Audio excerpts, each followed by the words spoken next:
Good morning. So today, we are going to answer number 3 in the past bar exam 2024 in labor law and social legislation. So here, Flix Enterprises always made sure that the salary of its supervisory employees is 70% higher than the wage of its rank and file workers. Later, the management of Lixie Enterprises realized that its business is highly dependent on rank and file workers because they spend more time in providing services to the clients. Thus, Lixie Enterprises significantly increase the wages of its rank and file workers such that they are only 10% behind the salary of the supervisory employees. Consequently, the supervisory employees demanded an increase in their salaries and alleged that Lixie Enterprises must correct the wage distortion. May the supervisory employees validly demand an increase in their salaries? Explain. Answer: yes. Supervisory employees can validly demand an increase in their salaries.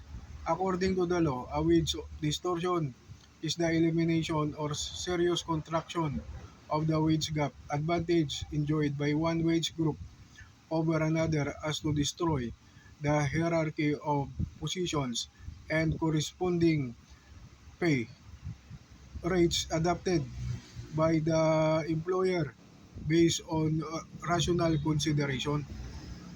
Example, as long as the obliteration of the wage gap is by the reason of a wage law, wage order, merger of companies, or CBA negotiation.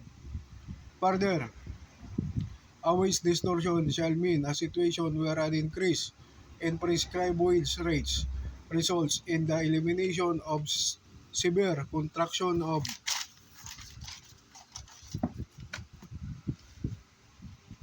intentional quantitative differences in wage or salary rates between and among employee groups in an establishment as to effectively obliterate the distinctions embodied in such wage structure based on skills,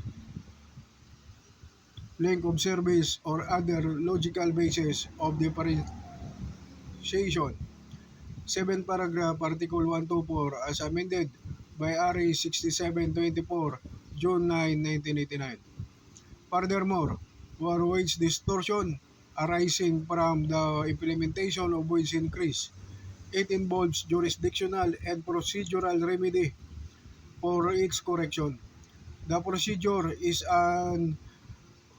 as follows.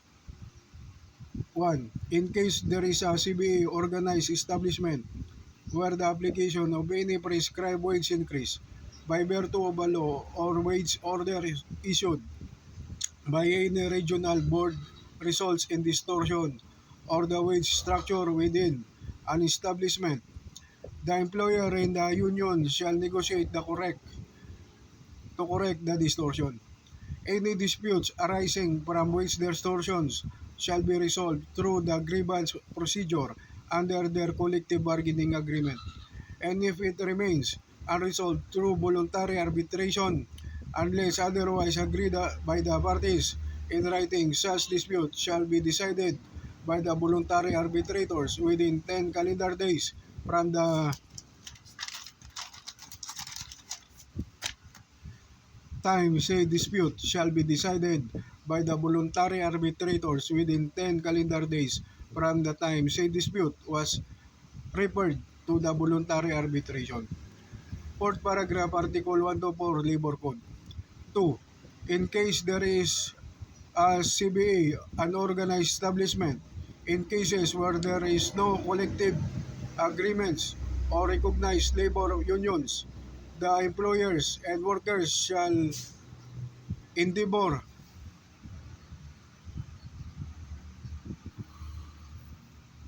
endeavor to correct such distortions.